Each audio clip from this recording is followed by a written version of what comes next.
Até o mês de setembro em 2021, o nome da investidora 777 Partners não estava nem registrado como empresa no meio do futebol. Por isso surge uma pergunta: como eles compraram 8 clubes espalhados pelo mundo em menos de 3 anos? Hoje vamos te explicar em detalhes como funciona a empresa detentora de 70% das ações do Vasco da Gama e por que ela está relacionada a tantos escândalos e processos de fraude. Por isso, já deixa o seu like e se inscreva. Criar um conteúdo dessa magnitude leva muitos dias e precisamos do suporte de vocês para continuar o canal. Fica conosco porque esse é o dossiê da Toca. Essa história tem tantas camadas que precisaremos contá-la em partes, para que no final possamos juntar as peças e entender todos os detalhes por trás da situação atual do Vasco. Então, vamos começar descrevendo o que é e quem faz parte da 777 Partners.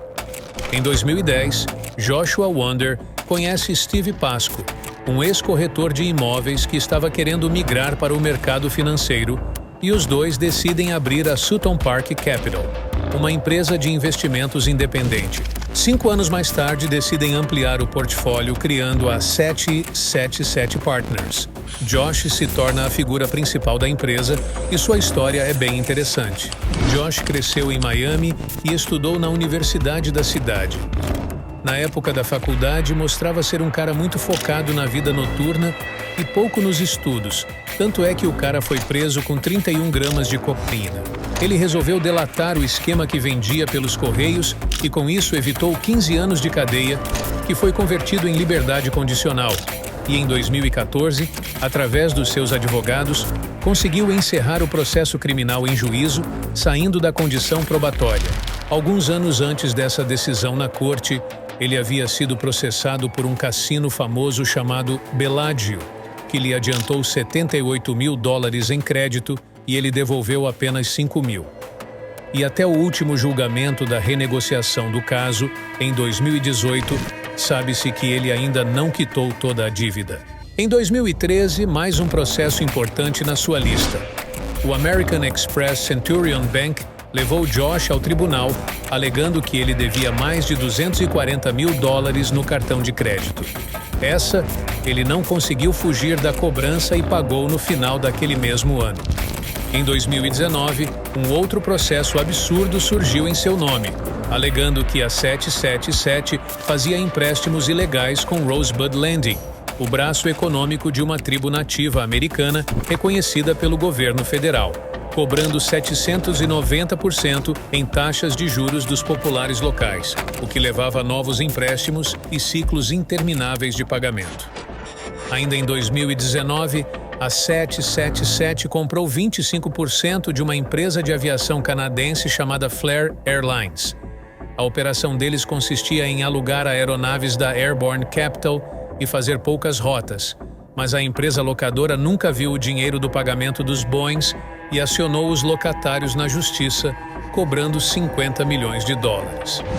A polícia até interviu no caso e conseguiu retomar os aviões. Em 2023, depois de mais uma aquisição de outra empresa de aviação, agora a australiana Bonza, a 777 logo foi acusada de fraude e quebra de contrato. A alegação é de que eles compram aviões por um valor X e vendem para as empresas que possuem porcentagem com taxas de juros altíssimas e valores superfaturados. Porém, neste caso, nada foi comprovado em tribunal até o momento. Já deu para perceber que existem muitos detalhes sujos escondidos debaixo do tapete. Mas e se eu te falar que só piora? Muito se pergunta sobre de onde sai a grana desses caras e nossa pesquisa financeira só consegue atingir a parte visível do iceberg. Mas se liga nessa história publicada pelo The Washington Post. Uma garota chamada Lindsay Noel sofria com problemas financeiros por causa do vício em opioides. Aos 13 anos, um caminhão bateu no carro dos seus pais e ela acabou cega de um olho e com sérios problemas no cérebro. Foram dezenas de cirurgias para melhorar sua condição e a justiça determinou o pagamento de $1 milhão por parte da empresa de transportes que causou o acidente. Ela passou a receber $3.000 por mês até completar o valor da indenização, mas seus gastos com remédios e drogas começaram a ultrapassar sua receita. Ela se via desesperada por dinheiro. A mãe de Lindsay conta que a garota recebeu uma mensagem pelo Facebook da Liberty Settlement Funding, braço da 777, ofertando um empréstimo em dinheiro. Ela se encontrou algumas vezes com os representantes da empresa, que lhe propuseram $180.000 à vista por $793.000 que restava em seu pagamento. Pouco tempo depois de fechar esses acordos, Lindsay alega em carta para seu advogado Edward Stone que o pessoal da Liberty já tinha até visitado ela levando drogas, que nesse mesmo período levaram o contrato sabendo que ela estava em crise de abstinência para que fosse mais fácil fazer aceitá-la. Esse caso veio a público após uma ação movida contra a 777 por parte da família de Lindsay, mas eles fecharam um acordo confidencial para devolver parte da grana e não ir mais longe com a ação na justiça. E esse é só um dos casos que fez a fama da 777 nos Estados Unidos. No mesmo artigo do jornal americano, eles colocam a empresa como uma predadora que usa as dificuldades de pessoas monitoradas por redes sociais para conseguir valores que se tornam as garantias financeiras para suas grandes aquisições. Supostamente, essa é uma das fontes de renda para comprar clubes, empresas de aviação, de tecnologia e imobiliárias. Aí você se pergunta, que raios eles foram fazer no futebol?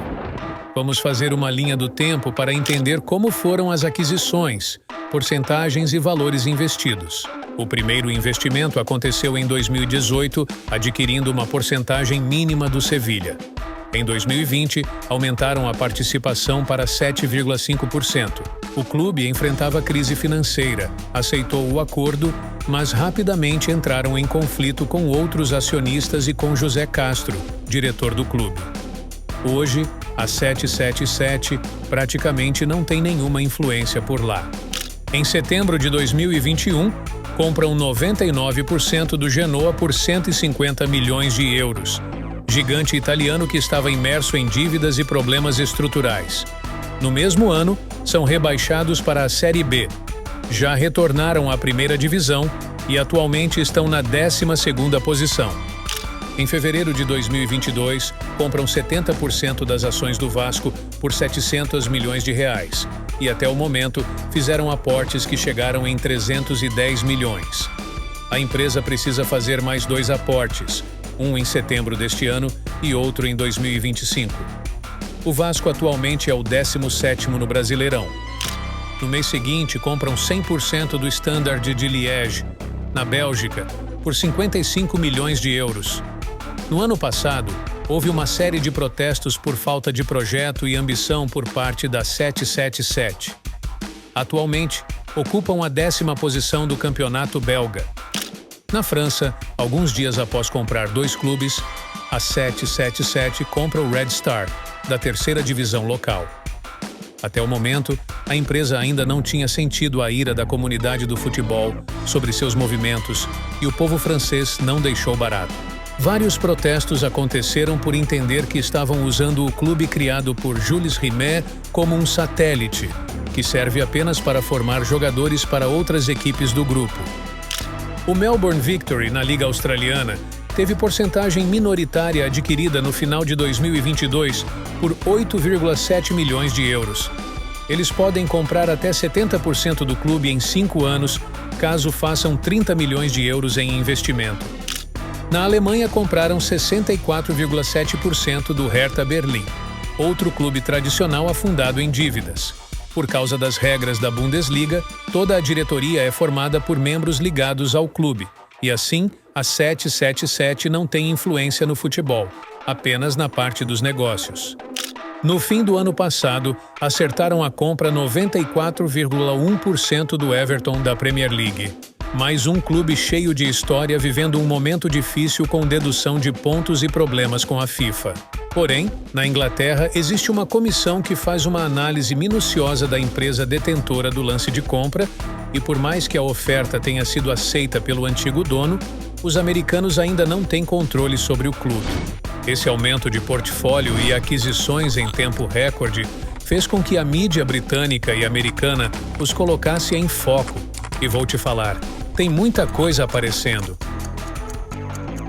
Agora, vamos ser objetivos e olhar para o Vasco com a perspectiva da seguinte pergunta: quais são os pontos positivos e os pontos negativos do trabalho da 777? O primeiro ponto são os combinados financeiros que foram honrados, mesmo que com atraso em relação ao aporte do clube. Sobre as contratações, eles já investiram 45 milhões de euros na composição do elenco e arrecadaram 42 milhões de euros em vendas. Várias das parcelas de compras tiveram problemas com atrasos de pagamento, sendo que no fim do ano passado, o clube sofreu um transfer ban da FIFA, mas já no mês seguinte, a dívida foi quitada e atualmente o Vasco pode contratar e inscrever seus jogadores. Aproveitando a deixa, não esqueça de se inscrever por aqui também, esse eu garanto que é de graça e não tem ban. De acordo com o GE, a SAF fechou uma proposta de 70 milhões de reais por ano com uma casa de apostas, tornando a camisa do Vasco a quarta mais cara do Brasil. Pelo outro lado, em balanço financeiro divulgado pelo clube, Felipe Steinbock, vice-presidente jurídico, aponta uma preocupação com os movimentos dos americanos. No português claro, estão enxugando gelo. A estratégia atual não soluciona a origem do problema, que é a enorme dívida acumulada, tornando improvável a sua quitação no futuro próximo. O documento expõe que a 777 assumiu mais 700 milhões de reais em dívidas, pagando apenas 210 milhões até agora. Estamos como que sentados em uma bomba relógio. Os especialistas e a auditoria independente alertam sobre um sério risco de falência.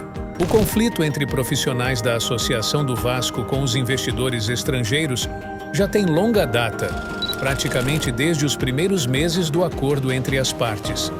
Com a eleição de Pedrinho à presidência, uma forte oposição se formou para tirar os americanos da jogada. E tem mais um capítulo que promete tacar fogo nessa história. A empresa inglesa Leander Hall moveu uma ação fortíssima contra a 777, alegando que eles são uma empresa de fachada em uma grande pirâmide financeira encabeçada por outra empresa gigantesca. Essa ação tem um conteúdo muito pesado, dá todos os indícios de fraudes em alta escala e dificilmente a 777 sairá dessa situação ilesa. Usando a lei das SAFs no Brasil, Pedrinho já acionou a justiça para tornar a compra do Vasco ilegal e mandar os norte-americanos de volta para Miami. Nos próximos meses vamos ver muitos desdobramentos, mas queremos saber de que lado você está na história. Você acha que é birra do Pedrinho ou realmente a 777 está trazendo mais problemas? Se você gostou desse conteúdo, saiba que fizemos uma análise profunda dos motivos por trás dos rumores de uma possível saída do Vinícius Júnior de Madrid. Clique no card e assista.